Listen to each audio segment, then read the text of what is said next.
Hello everyone, welcome to study. आज के इस वीडियो में हम लोग 27 दिसंबर 2024 को तीसरे शिफ्ट में जो साइंस के 40 प्रश्न पूछे गए थे आरआरबी टेक्नीशियन ग्रेड 3 के एग्जाम में, उन सारे को कवर करने जा रहे हैं। पहला सवाल है, चंद्रमा पर किसी वस्तु का भार डैश होता है। चंद्रमा पर किसी वस्तु का भार 1/6 हो जाता है जो पृथ्वी वस्तु का भार होता है उसका, तो पृथ्वी पर उसके भार से कम। बी हमारा राइट आंसर हो जाएगा। चंद्रमा पर किसी वस्तु का भार कितना होता है, तो पृथ्वी पर वस्तु का भार जितना होता है उसका 1/6 हो जाता है।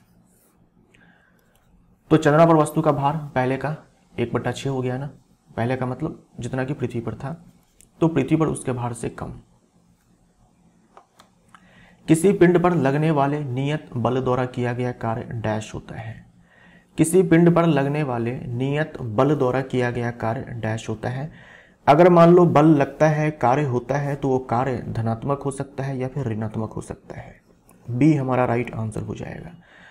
ऐसा भी हो सकता है कि बल लगे और कार्य 0 हो जाए। मान लो कि विस्थापन ही ना हुआ, बल तो लगा, जैसे आप दीवार को धक्का दे रहे हैं 10 न्यूटन से 50 न्यूटन से, लेकिन दीवार जो है विस्थापित नहीं हो रही है, तो आपके द्वारा किया गया कार्य 0 हो जाएगा। लेकिन मान लीजिए बल लगा और कार्य भी हुआ, तो वो कार्य या तो धनात्मक होगा या फिर ऋणात्मक होगा। तो बी हमारा राइट आंसर। निम्नलिखित में से पादप के किस भाग का उपयोग कायिक प्रवर्धन के लिए नहीं किया जाता है। कायिक प्रवर्धन, पादप के कायिक भाग से नए पादपों का उगना होता है, और कायिक भाग जड़, तना, पत्तियां होती है। बहुत बार हम लोग बात कर चुके हैं, तो बीज हमारा राइट आंसर हो जाएगा। मानव शरीर का कौन सा अंग रक्त को पंप करता है। हमारे बॉडी में पंपिंग ऑर्गन कहा जाता है हृदय को, क्योंकि हृदय ब्लड को पंप करता है, हार्ट ब्लड को पंप करता है। तो डी हमारा राइट आंसर हो जाएगा।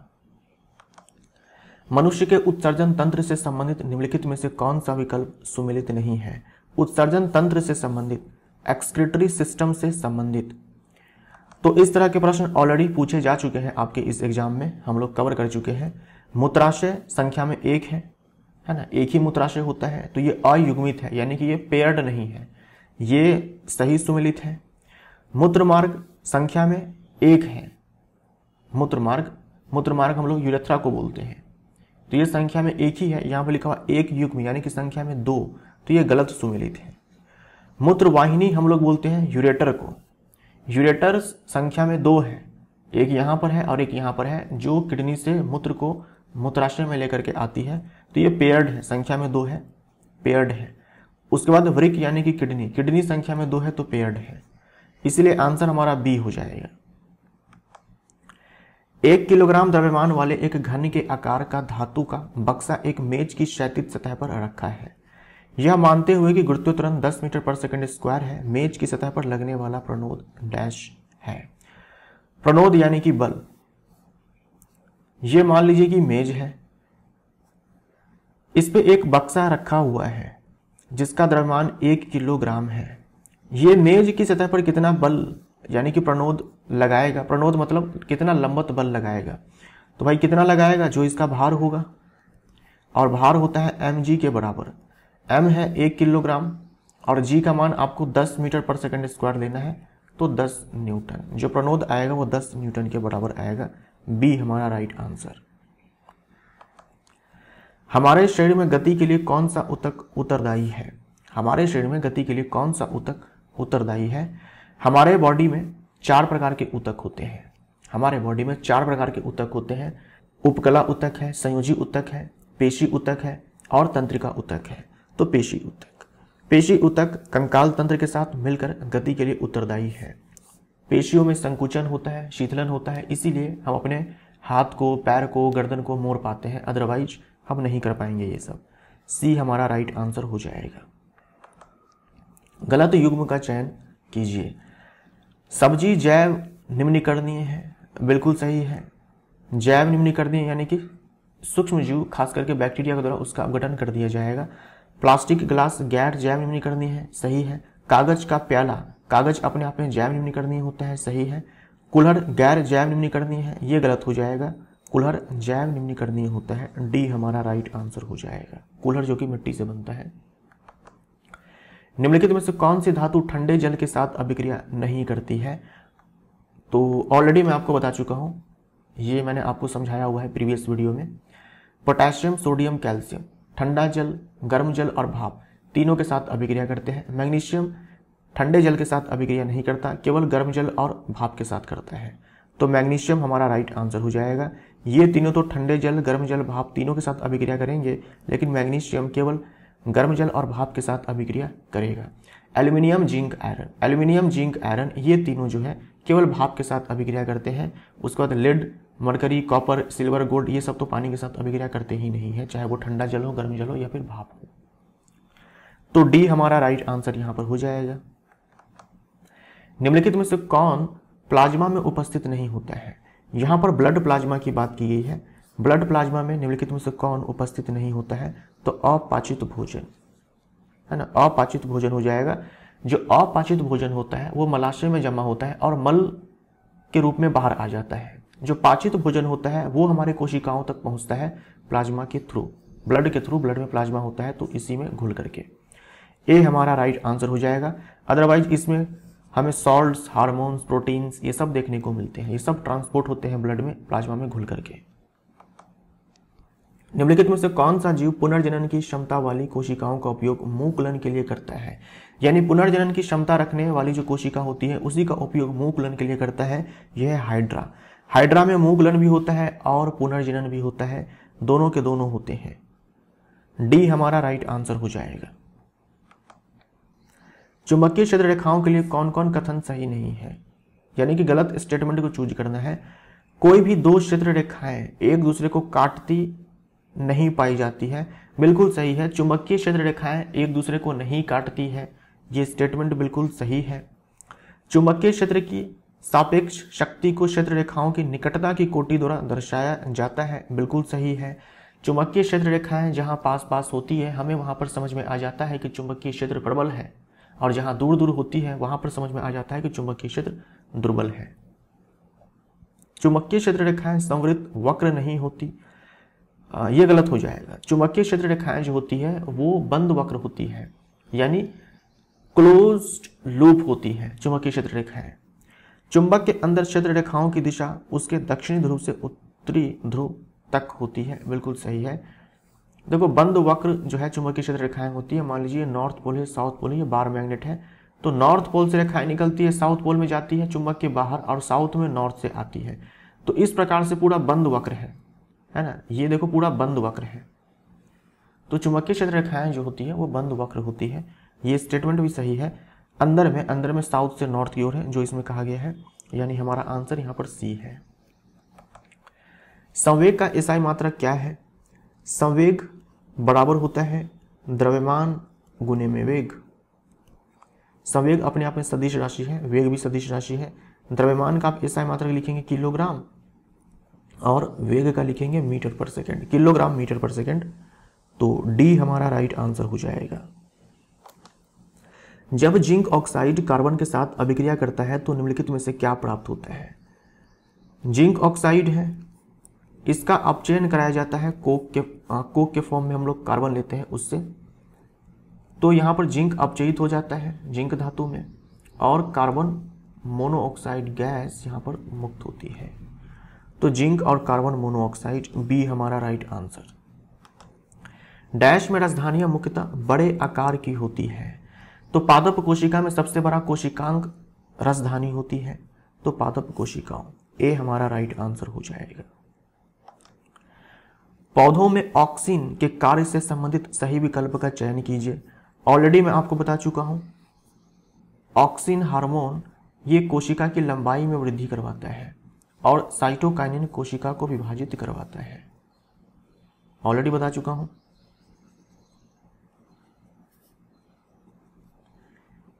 ये काम ऑक्सिन ने किया और ये काम साइटोकाइनिन ने किया। कोशिकाओं को लंबे समय तक वृद्धि करने में सहायता करता है, ये सही विकल्प है, यही हमारा आंसर हो जाएगा। किसी तत्व की परमाणु संख्या के संबंध में निम्नलिखित में से कौन सा कथन सही है? पहला कथन है किसी तत्व की परमाणु संख्या परमाणु के नाभिक में उपस्थित प्रोटॉन की संख्या को दर्शाती है। बिल्कुल सही है। किसी तत्व की परमाणु संख्या बराबर नाभिक में प्रोटॉन की संख्या होती है। बिल्कुल सही है। अगर सोडियम की परमाणु संख्या 11 है, इसका मतलब यह हुआ कि सोडियम के नाभिक में 11 प्रोटॉन्स हैं। दूसरा कथन है किसी तत्व की परमाणु संख्या परमाणु के नाभिक में उपस्थित न्यूट्रॉन की संख्या को दर्शाती है। ये स्टेटमेंट गलत हो जाएगा, ये स्टेटमेंट सही है। तो केवल कथन एक सही है, डी हमारा राइट आंसर हो जाएगा।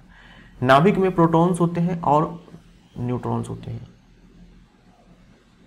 नाभिक में न्यूट्रॉन्स होते हैं और प्रोटॉन्स होते हैं। तो अगर हम न्यूट्रॉन और प्रोटॉन दोनों को जोड़ देते हैं तो हमें मास नंबर मिलता है, द्रव्यमान संख्या मिलता है। केवल प्रोटॉन की संख्या को हम लोग परमाणु संख्या बोलते हैं। यौगिकों की एक श्रृंखला जिसमें एक ही प्रक्रियात्मक समूह कार्बन श्रृंखला में हाइड्रोजन का प्रतिस्थापन करता है डैश कहलाता है। ये समझाते श्रेणी में होता है, समझाती श्रेणी बोल दो या फिर समझाती श्रृंखला बोल दो। एग्जाम्पल के तौर पर ये मीथेन है और ये मेथनॉल है। यहां पर देखो OH ने एक हाइड्रोजन को प्रतिस्थापित कर दिया। मीथेन के बाद अगला मेंबर क्या आएगा? इथेन आएगा। तो ये हो जाएगा C2H6। और एथेनॉल क्या होता है? C2 एक हाइड्रोजन 6 की जगह पर 5 हो जाएगा। एक हाइड्रोजन को ये OH प्रतिस्थापित कर देगा। अगला मेंबर आ जाएगा मीथेन इथेन प्रोपेन C3H8। इसका अगला मेंबर क्या बनेगा? C3 एक हाइड्रोजन को प्रतिस्थापित किया जाएगा तो यहाँ पर 7 बचेगा OH। तो इसी प्रकार से आप देखेंगे यहाँ पर जो हमें श्रेणी मिलती है उसमें हाइड्रोजन को एक ही प्रक्रियात्मक समूह प्रतिस्थापित करता है। तो हमें एक समझाती श्रेणी या फिर समझाती श्रृंखला मिल जाएगी किसी एक फंक्शनल ग्रुप का। यहाँ पर ये अल्कोहल है तो अल्कोहल का समझाती श्रेणी हमें मिलेगा। सी हमारा राइट आंसर हो जाएगा। जो भी सदस्य होंगे उनके रासायनिक गुण जो है लगभग एक समान होंगे, लेकिन जो भौतिक गुण है वो अलग अलग हो सकते हैं। जैसे जैसे हम लोग नीचे आते हैं जो मॉलिक्यूलर वेट होता है समझाती श्रेणी में, याद रखिएगा आणविक द्रव्यमान जो होता है मॉलिक्यूलर वेट ये बढ़ता जाता है। जो बॉइलिंग पॉइंट होता है वो बढ़ता जाता है। जो मेल्टिंग पॉइंट होता है बढ़ता जाता है समझाती श्रेणी में ऊपर से नीचे आने पर। ठीक। निम्नलिखित में से किस यौगिक का उपयोग सोडा अम्ल अग्निशामक यंत्र में किया जाता है? सोडा अम्ल है, सोडा अम्ल है, सोडा एसिड है। तो यहां पर सोडा हम लोग लेते हैं बेकिंग सोडा और एसिड लेते हैं यहां पर H2SO4। तो बी हमारा राइट आंसर हो जाएगा। यदि वस्तु को दर्पण के वक्रता केंद्र से परे रखा जाए, वस्तु को दर्पण के वक्रता केंद्र से परे रखा जाए तो अवतल दर्पण द्वारा निर्मित छवि की स्थिति क्या होगी? ये क्लास 10th NCERT का कटआउट है। ये टेबल जो है आप ध्यान में रखिएगा, ऑलरेडी मैं आपको समझा भी चुका हूं कई बार। देखो यहां पर वक्रता केंद्र से परे जब आप रखेंगे, ये तो आप दिमाग में बैठा ही लो कि वास्तविक और उल्टा प्रतिबिंब ही बनेगा। वक्रता केंद्र से परे प्रतिबिंब बनेगा, वक्रता केंद्र और मुख्य फोकस के बीच और छोटा बनेगा।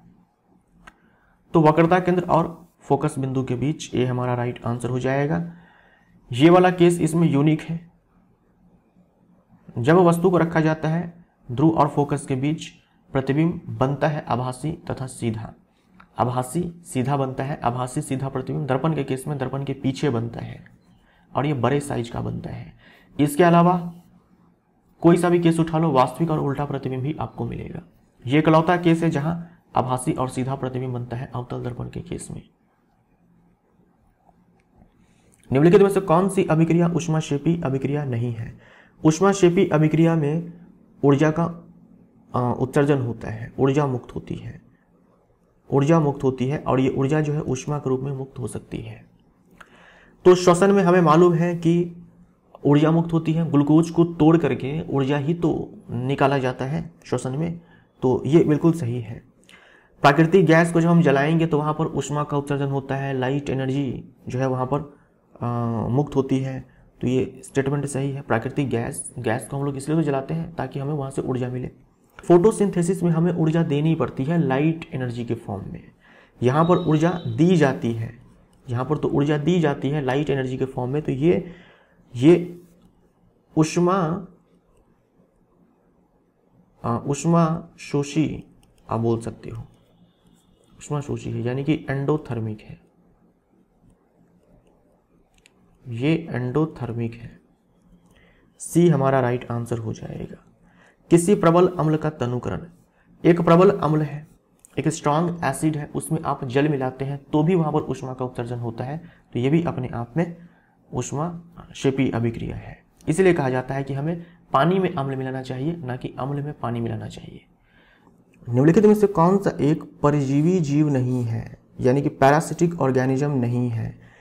परजीवी जीव ऐसे जीव होते हैं जो अपना न्यूट्रिशन, जो अपना पोषण लेते हैं दूसरे जीव के बॉडी के अंदर रह के, दूसरे जीव के शरीर के अंदर रह के, या फिर शरीर के ऊपर रह करके, बॉडी के ऊपर रह करके या फिर बॉडी के अंदर रह करके न्यूट्रिशन लेते हैं। यानी जो जीव है जहाँ से वो न्यूट्रिशन ये परजीवी लेते हैं वो जीव लिविंग होता है ना, लिविंग होता है यानी कि सजीव होता है।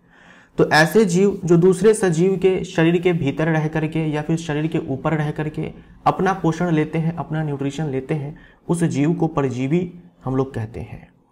नहीं है पूछा है तो हमारा आंसर अमीबा हो जाएगा। अमीबा कोई परजीवी नहीं है, अमीबा कोई परजीवी नहीं है। अमीबा के अंदर जो पोषण की विधि है वो हम लोगों के जैसे हैं, जिसे हम लोग पूर्णभोजी बोलते हैं, होलोजोइक मोड ऑफ न्यूट्रिशन बोलते हैं। तो अमीबा कोई परजीवी नहीं है। ये कस्क्यूटा जो है ना, कस्क्यूटा याद रखिएगा, ये परजीवी पादप है।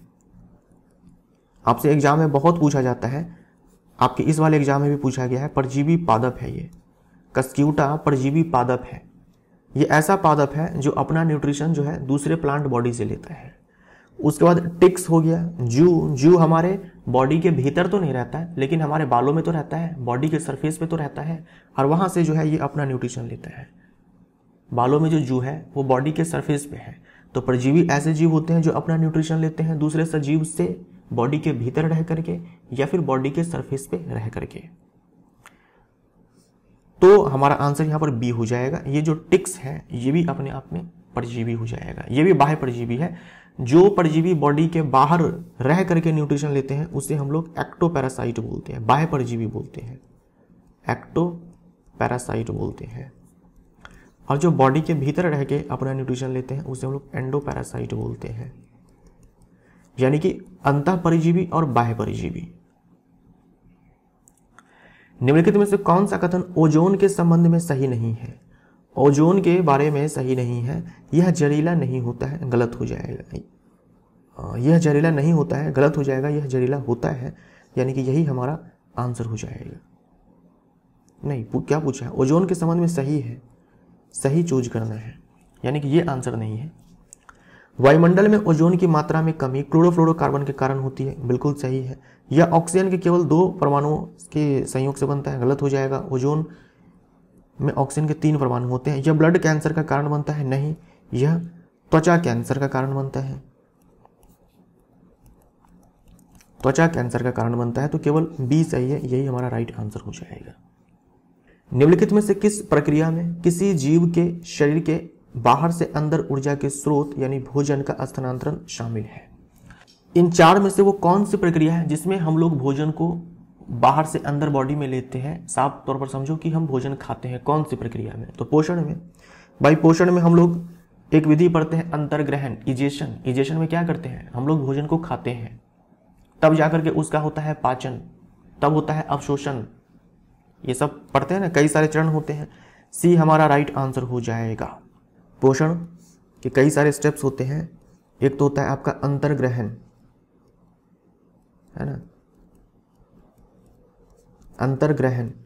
उसके बाद होता है पाचन। पहले आपने भोजन को बॉडी में लिया, उसके बाद उसको पचाया, उसके बाद पाचित भोजन का अवशोषण होता है, पाचित भोजन का अवशोषण होता है, तब जाकर के उसका स्वांगीकरण होता है, यानी उस भोजन का यूज होता है।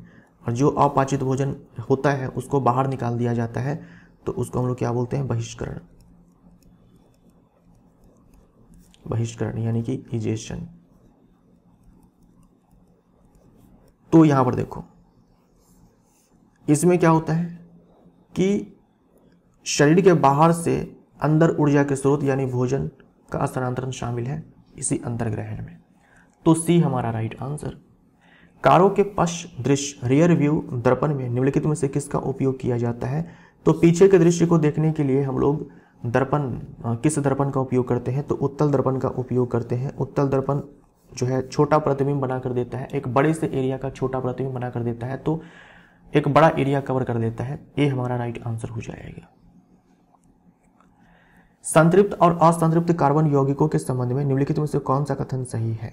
पहला कथन है संतृप्त कार्बन यौगिक वे हाइड्रोकार्बन है जिनमें कार्बन परमाणु एकल सहसंयोजक आबंध द्वारा आपस में जुड़े होते हैं। बिल्कुल सही है। संतृप्त कार्बन यौगिक में क्या होता है? कार्बन कार्बन के बीच में सिंगल बॉन्ड होता है और यह बॉन्ड कोवेलेंट बॉन्ड होता है, सहसंयोजक आबंध होता है। असंतृप्त कार्बन यौगिक वे हाइड्रोकार्बन है जिनमें कार्बन परमाणु एकल सहसंयोजक आबंध द्वारा आपस में जुड़े होते हैं। ये कथन गलत है, ये कथन सही है। तो केवल कथन एक सही है, ए हमारा राइट आंसर। कार्बन कार्बन के बीच में अगर डबल बॉन्ड है या फिर कार्बन कार्बन के बीच में ट्रिपल बॉन्ड है तो हम बोलते हैं असंतृप्त यौगिक। ठीक, असंतृप्त यौगिक। एक मजदूर 10 किलोग्राम चावल एक बोरी जमीन से उठाता है और उसे जमीन से 2 मीटर ऊपर एक ट्रक पर रखता है। चावल की बोरी पर उसके द्वारा किए गए कार्य की गणना कीजिए। जब हम किसी वस्तु को जमीन से किसी हाइट तक उठाते हैं तो हमारे द्वारा जो कार्य किया जाता है उस वस्तु में संचित हो जाता है स्थितिज ऊर्जा के रूप में। ठीक है, स्थितिज ऊर्जा के रूप में, और स्थितिज ऊर्जा बराबर होता है mgh। तो 10 किलोग्राम चावल की जो बोरी है उसे जमीन से 2 मीटर उठाने में जो मजदूर है वो कार्य करेगा ना, तो वो कार्य संचित हो जाएगा इस चावल की बोरी में स्थितिज ऊर्जा के रूप में। तो आप स्थितिज ऊर्जा निकाल लो। चावल की बोरी 10 किलोग्राम की है, जी का मान 10 मीटर पर सेकंड स्क्वायर लेना है और h जो है 2 मीटर है। तो यहाँ पर 200 जूल हमारा राइट आंसर हो जाएगा, यानी 200 जूल कार्य किया गया है उस मजदूर के द्वारा उस चावल की बोरी पर। जब जलीय सोडियम क्लोराइड विलयन से बिजली प्रवाहित की जाती है तो क्लोर क्षार प्रक्रिया में कौन से उत्पाद बनते हैं? तो क्लोर क्षार प्रक्रिया में 3 उत्पाद बनते हैं। सोडियम हाइड्रोक्साइड बनता है, क्लोरीन गैस मुक्त होती है जिससे ब्लीचिंग पाउडर बनाया जाता है, और हाइड्रोजन गैस मुक्त होती है। तो सोडियम हाइड्रोक्साइड, हाइड्रोजन और क्लोरीन, सी हमारा राइट आंसर। अचानक गतिविधि के दौरान हमारी पेशियों में किस पदार्थ के जमा होने से ऐंठन होती है? तो जो हमारी पेशी कोशिका होती है, जो हमारी पेशी कोशिका होती है उसके कोशिका द्रव में ये नाभिक है। पेशी कोशिका के कोशिका द्रव में जब ग्लूकोज पहुंचता है तो ये टूट जाता है पायरुविक एसिड में, जिसे हम लोग पायरुवेट भी बोलते हैं, और ये पायरुवेट फिर टूट जाता है लैक्टिक एसिड में। और ये लैक्टिक एसिड के कारण हमारी पेशियों में ऐंठन होता है, पेशियां जो है वो थकने लगती है। और ये कब होता है? जब ऑक्सीजन का अभाव होता है, O2 के अभाव में,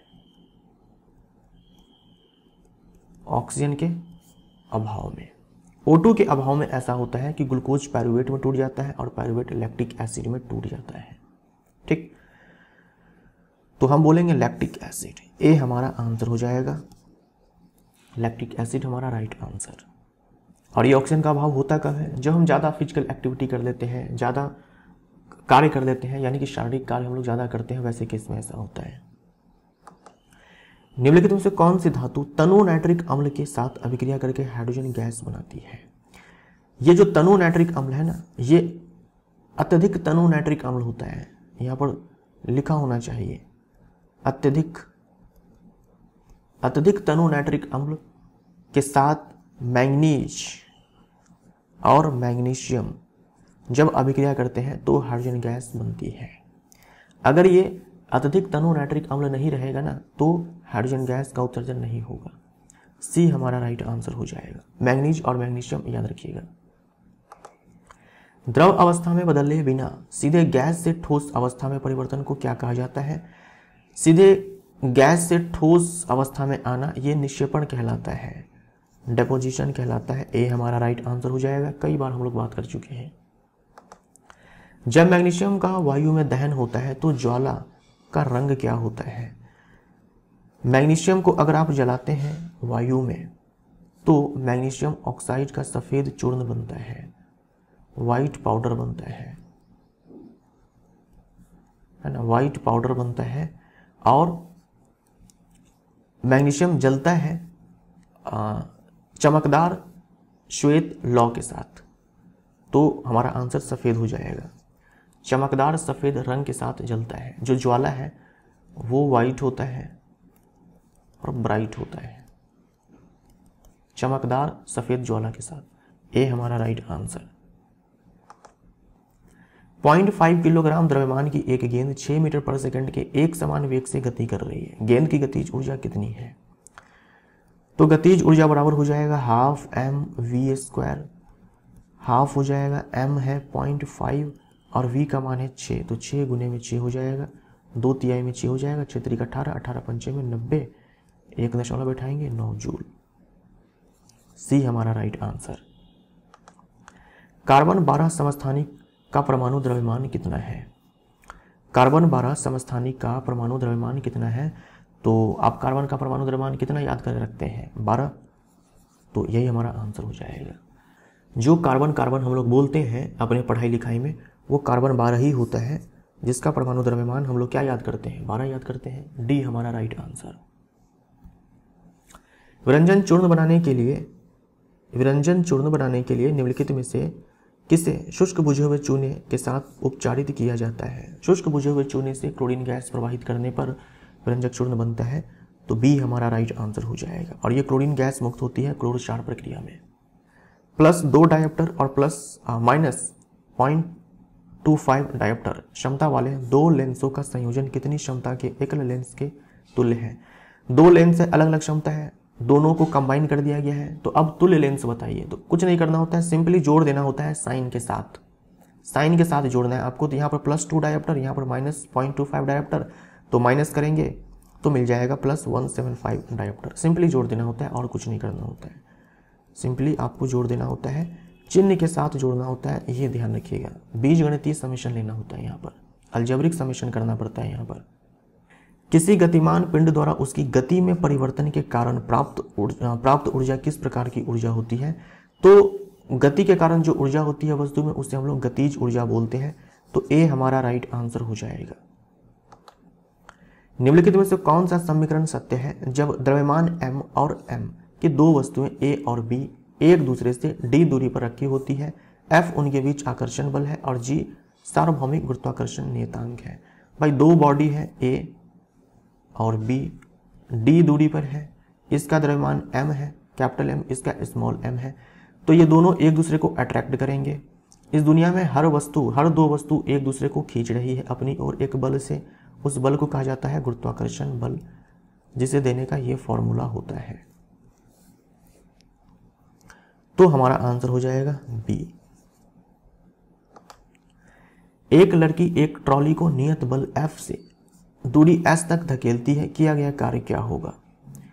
एक लड़की एक ट्रॉली को नियत बल F से दूरी S तक धकेलती है, तो ट्रॉली को धक्का दे रही है और विस्थापन हो गया S, तो किया गया कार्य F × S हो जाएगा। ए हमारा राइट आंसर हो जाएगा। निम्नलिखित में से कौन सा संयोजी ऊतक है? कौन सा संयोजी ऊतक है? तो रक्त अपने आप में तरल संयोजी ऊतक है। डी हमारा राइट आंसर हो जाएगा। संयोजी ऊतक जैसे कि टेंडन है, लिगामेंट है, अस्थि है, उपास्थि है, एडिपोज है, एडियोलर है और ब्लड है। डी हमारा राइट आंसर हो जाएगा। इसी के साथ ये वीडियो यहाँ पर समाप्त होता है। आज के इस वीडियो में हम लोगों ने कवर किया 27 दिसंबर 2024 के तीसरी शिफ्ट में जो प्रश्न पूछे गए थे साइंस के 40 इस एग्जाम में, उन सारे को। मिलते हैं अगले वीडियो में। Thank you so much.